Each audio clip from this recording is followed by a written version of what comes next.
পুরুষ রবীন্দ্রনাথ রতন তনু ঘাটি। আমার তখন ছেলেবেলার বয়স 5 কি 6।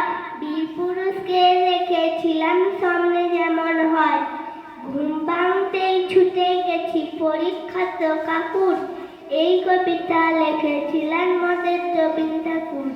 বলেই কাকুর লেখাপড়া সময় কোথায় তার।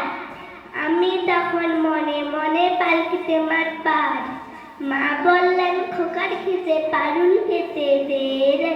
আমি তখন ডাকাত ধরেছি, শুনেছি হারে রে রে রে রে। তার উপরে অনেক পরে 100 বছর পরে ভারত মাতার বুকে রেখে আজ ডাকাত পড়ে। 52 বছরে আমি ডাকাত তারাই জোরে। মাকে দেখি করুণ মুখে দাঁড়িয়ে থাকেন ধরে। লড়ছি আমি, হঠাৎ দেখি আমার কাছে এসে দাঁড়িয়ে আছেন রবীন্দ্রনাথ বীর পুরুষকে দেশে। নমস্কার।